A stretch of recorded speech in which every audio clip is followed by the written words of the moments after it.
So as I'm sure you're all aware by now, Hugo Martin's been on a giant PR tour. He's been hitting up all the Doom channels, everyone's gotten an opportunity to sit down and talk with him, and I was fortunate enough to make the list. Now, I am going to be splitting up this interview into episodes, but only because a lot of the questions that I asked are questions that I feel like Hugo's never been asked before, and they're just stuff that I've always been curious about. So, for the sake of consistency and making everything feel a little bit more coherent, I thought cutting them into episodes made more sense. They're not going to be stretched out though. All the episodes are going to be out within a matter of a couple days of each other, ideally. So when you see this episode 2 should be out within tomorrow or the following day. And I'm not going to be releasing anything in between these episodes. But with that being said, episode 1 is about the real reasoning behind the color change from 2016 to Doom Eternal, its overall art design changes, the creative process Hugo goes through to see what ideas really stand the test of time or are just great in the heat of the moment or end up dying off pretty quickly, and some more talk from 2016 to Doom Eternal in terms of what made them decide to go from the casual experience that 2016 had to offer versus Doom Eternal's more skill-focused one. But that being said, let's get into it.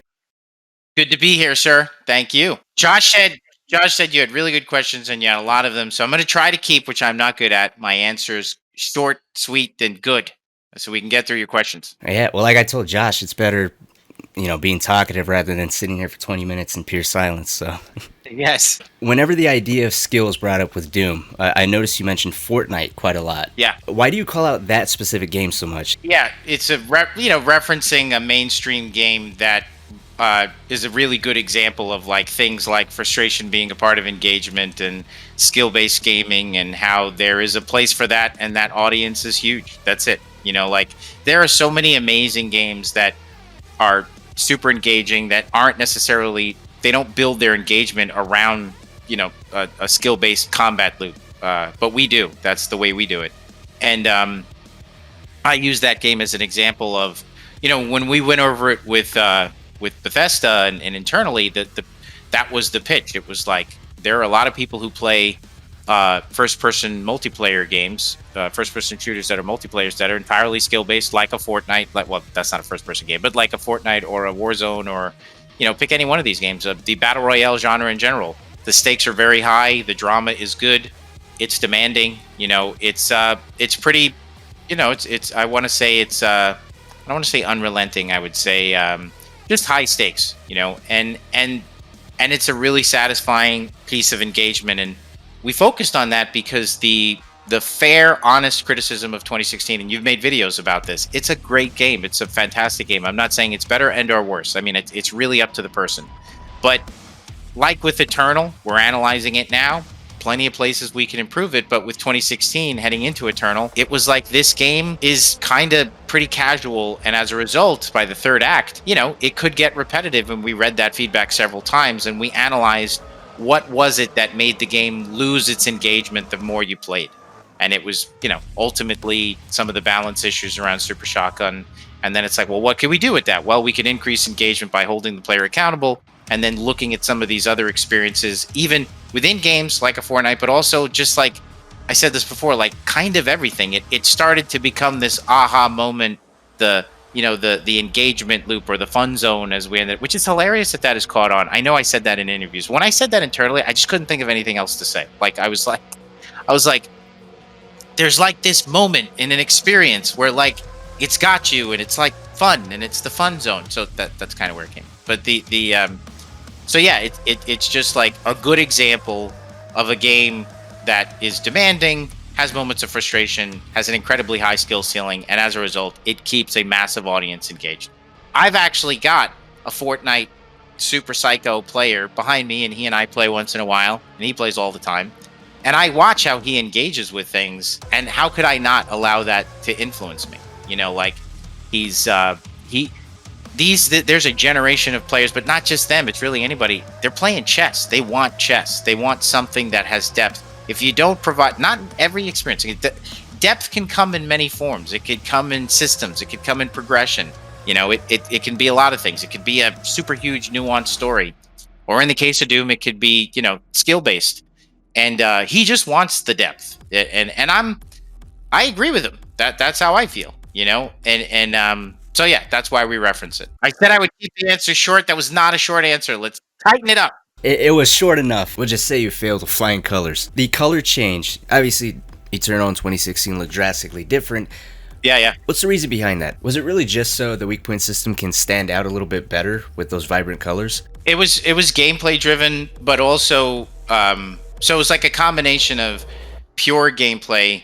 Like when we looked, I think it started with we can't make 2016 2.0. We just can't. Like, yes, there is an audience that you will please with that. There is a group of people who will show up and say, I love 2016 and I want it to be just like 2016. Like, that's great. But I can promise you that, like, if you could name me a lot of experiences that are sequels that don't take chances, that you find yourself like, like if you really wanted us to make 2016.2.0, you just played more 2016, So we wanted Doom Eternal to stand on its own as its own experience.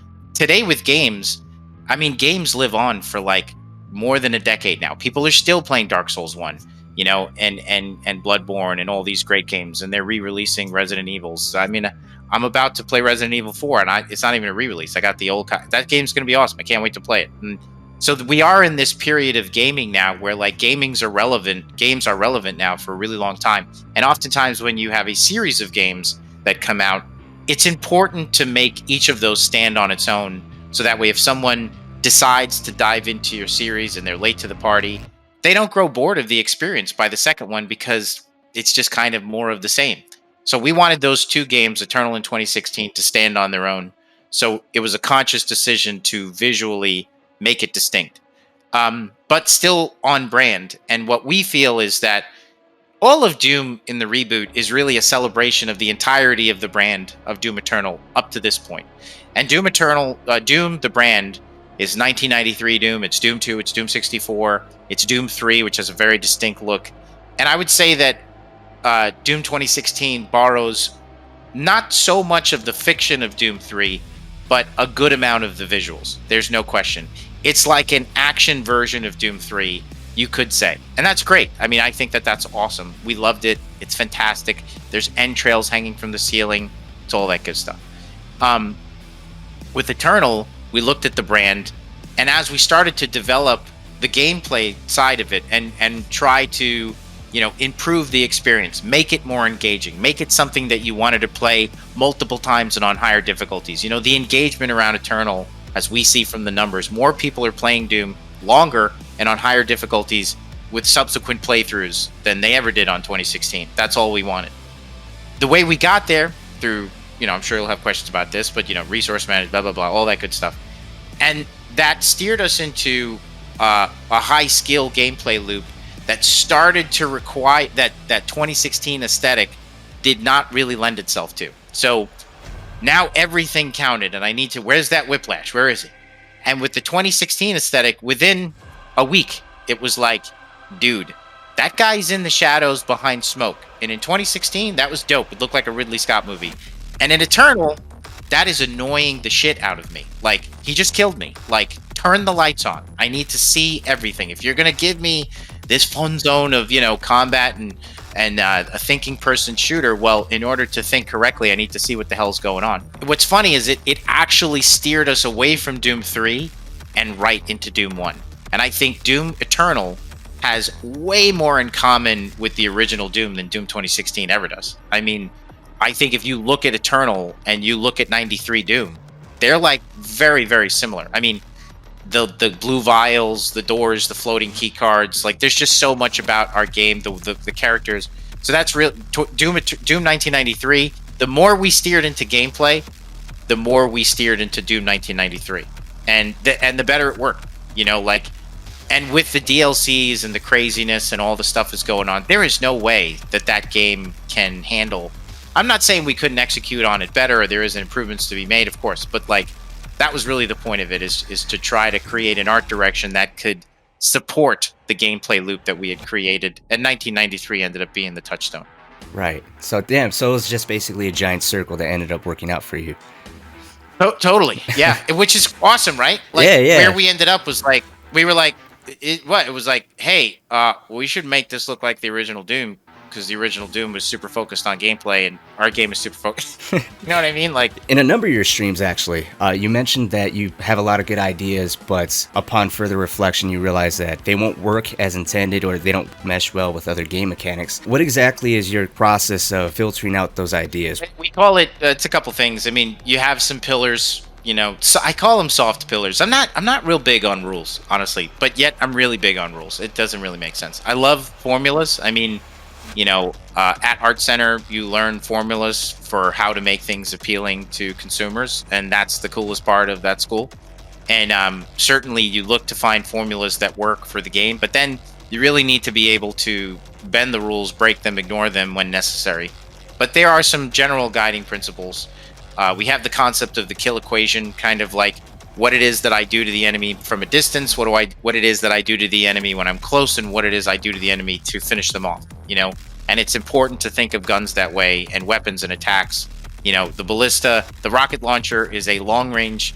That happens at the beginning of the kill equation. The super shotgun or blood punch happens right at the end. We made a conscious decision of where does the hammer fit in that, and that's why the hammer's cool. Is it a little OP? Probably, but we wanted that to be more than just a gun, more than just like, shoot people. So that's why it feels so good, because it fits into the kill equation in a specific spot, and it's just trying to be smart. Make you think, make you use things in combinations. So if something doesn't have a place within that sort of death sentence, whether it's at the beginning or the end, then it probably won't make it. How does it fit within the engagement loop? I mean, we have enough of the engagement loop together now that it's much easier to have those conversations. When you're starting at the beginning, you're literally forming that. So, I mean, you're pivoting constantly. We got to watch out for things that cannibalize other things. And so within the kill equation, you try to establish classes, softs. It's very, very soft, like the ranged weapons. Okay, what's the pros and cons of that tool? How do we encourage players to use this thing over that thing in this circumstance? Because if everything works, if you have a kill equation that's like, this gun works in the far away and it works close up. Okay, cool. Like a genius. Just you end up with, shoot the guy, shoot things the game, and which that's not a $60 game, and you're not going to be able to hold on to people's attention for more than just a couple of fun hours than when really everything works at every range in every instance. So that's mostly it, just trying to find that. And then really just in the beginning, I think it's about what's fun. We didn't sit down and make the meat hook and say, well, this is where this is going to work. It's mostly about what feels good, what promotes movement. I mean, we have the concept of our engagement loop. We know what the engagement loop is about. It's about we have a movement-based, skill-based, a movement-focused, skill-based shooter. We talk about the pillars of the game, and how do those weapons and AI enhance those pillars, reinforce those pillars, encourage the players to master those the core skill set, of Doom that makes players feel amazing. Movement, meat hook.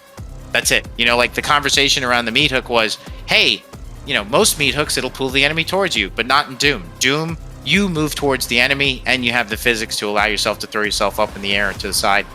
That just emphasizes one of the core pillars of the fun zone of Doom Eternal, which is movement. Freeze bomb, the tactical, uses of the freeze bomb, focusing the grenade on falters, guaranteed falters. How does that fit into the kill equation? How does that promote this or that? Burning people, resource management, thinking, thinking is all of this. The dome that sits over our engagement loop, there's a giant sign that says, that just says thinking. It's just all about making sure that you guys are engaged and you're thinking all the time. So it's a back and forth, and not everything survives it. That's it. You'll just constantly. I think we have a really good team, and we have to be comfortable with respectfully poking holes in things. We have a little saying that it's like walk around with it and see how it ages, because a new idea, the meeting that you come up with a new idea where you're like, dude, there's like a electric gun. Everybody's like, oh man, electric gun and dudes could explode. That's sick. And then you really need to go to bed with that. You need to wake up the next day. You need to think about, how did you feel about that in the morning, in the shower, electric gun's still really cool because it's been a little while. Like, do you still really like that idea? If it's a good idea, it gets better. If it's a bad idea, it goes nowhere. You know, we call it throwing up a beach ball. Every idea is a beach ball. And if it's a good idea, other people want to hit it, and it just keeps going up and up and up. Oh yeah, electric gun. It could be this. And what about that? Da, da, da. And you could just tell when somebody dropped a good one. You know that it's able to be kept alive through the course of a brainstorm. And some of those beach balls, you know, those ideas just fall right to the ground. You know, you're like a meat thrower. Like no one says anything. You're like, well, okay, I guess not. I always brag on the team because if you got a shitty team, the cancer of the team is a self-serving attitude, because what happens is nobody wants to hit anybody else's beach ball. And if anything, they knock down other people's beach balls, which I cannot stand. So if we are all truly committed to the project and not ourselves, you know what I mean, and not our own ideas, and how many of my ideas can get into the game, and we are truly listening to each other's suggestions, like a good improv group, right? And there's no, in improv, there's no such thing as no, and you have to say yes to everything. So like someone says something, electric gun, and the other person, it's not his idea, but his or hers idea, but they're paying attention, and they throw something on top of it. It's like they hit the beach ball even higher, and then another person does it. That is the key to success. The secret sauce of Doom Eternal is the teamwork and collaboration, and in particular the brainstorming sessions that occur when we come up with stuff. We work together well, and that's why, if you like our game, you may not. That's why it's good, because of good teamwork. That was another massive answer. We're never going to be done. It's funny that you bring up the meat hook specifically and promoting engagement, because I know for a while there was a conversation generating within the community about how there should be some type of tutorial system in the game to show off quick swapping properly. Obviously, as we all know, Eternal doesn't hold your hand and is especially lacking in showing this playstyle off. That's true. But I'm a huge advocate of player discovery. You know, it's an invaluable tool. Once you find something on your own without having That's why I wasn't in there. Yeah.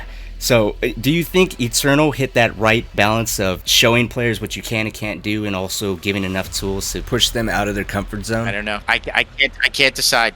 It's a very good question. So the Marauder was supposed to encourage the discovery of quick swapping and increasing the reload times on your weapon. So he falters.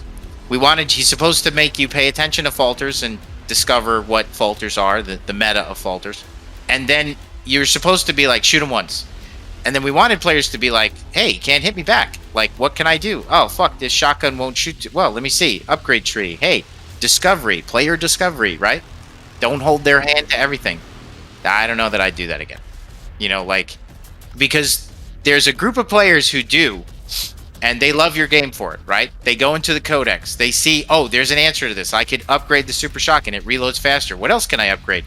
And through the engagement with the Marauder, hitting that frustration bumper, getting bounced back into our combat loop, discovering things. And I just experienced that with Ghost of Tsushima all the time. Holy cow, how the fuck do I deal with that shield guy? What about these groups? How do I deal with multiples? Cool. I just died. I'm frustrated. Oh my god, skill tree, abilities, stances, right? It's not rocket science. We didn't invent this. I mean, it's been around, it's in everything. So, the people who figured it out in Eternal love the game. It's great.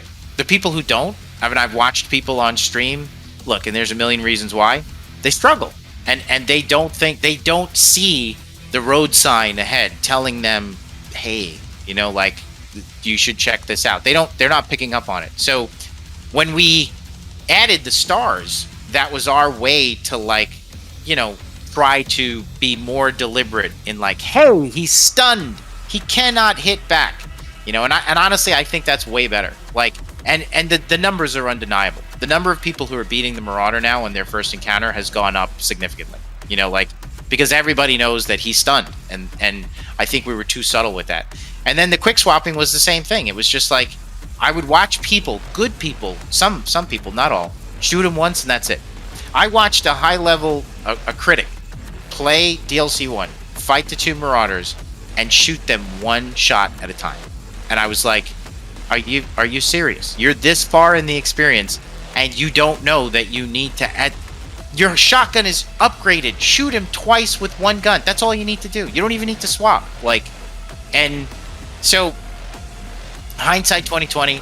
Obviously, we don't think it was the right choice to not say that stuff, but that's why we did it that way. It was like, we can't tell them everything. Like, let's give them something to discover. That we thought we were being deliberate enough to like, and 7 out of 10 people did do it. But the group of people who didn't, there's just no reason for us to lose those people and leave them frustrated on the side of the road. It's like, I don't want that. I want everybody to enjoy Doom. So the stars, we did put a quick swapping tutorial in our complex now. On your way to fighting the Marauder, there is a quick swap. It's not even quick swap, it's the controller tap R1. Like, that's it. Like, we're not even saying like, hey, rebind all of your keys to play like Zan. Like, we're not saying that at all. Like, we're just saying like, by the way, you could just go like this, and or hit the wheel on your keyboard, and you'll swap to the previous weapon, and this might come into use. So I guess we would pivot on that decision if we had to do it again, and I think that's the right answer. It's not, as a developer, you want to make sure that everybody is along for the ride. I don't mind if people get it, do it, and don't like it. That's fair game. It's tough to watch one of the 10 people not like it because they didn't get the message.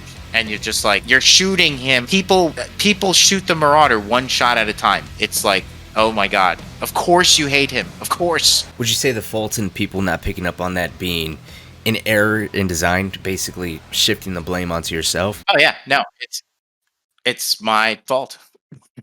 That's it. Like, that's my job. I mean, like, I need to stay on top of that stuff, and so, nobody's perfect though. Like, I don't beat myself up over it. It's just, I enjoy taking responsibility for that stuff, because I'm sure you believe this is pretty basic stuff. A failure is only a failure if you don't learn anything from it. If you learn something from it, it's growth. So like, I seek out those opportunities because we as a team and as individuals are this much better because of that discovery. Just a tiny bit better. And if we could stack enough of those, hey, and isn't that the point of it? I mean, I feel like this is getting very philosophical, but like, if we're you feel like you're growing as a person in anything you do. Doesn't matter what the fuck it is. It's engaging. It's satisfying. So yeah, I love watching the streams and, oh God damn it, writing it down. Like, look at this. We need to do this. So I'm actually going to cut episode 1 here. Me and Hugo chatted for about 2 hours. In episode 2, which is probably going to be another 25 minutes or so, we talk about the criticisms of Doom 2016 and how that led over into some design changes in Eternal, how cutscenes came to be in Eternal, and in that video, Hugo even shares a cutscene that didn't make it into the game that gives up quite a bit of lore that has never been shared with the community before, which is exciting, especially for someone that doesn't follow the lore that closely. But if you're looking forward to that and you're new to the channel, maybe consider subscribing. Like I said, that video will be out within a day or so of this one, and if there's an episode 3, that will be out within a day or two of episode 2. But until next time, I'll see y'all later.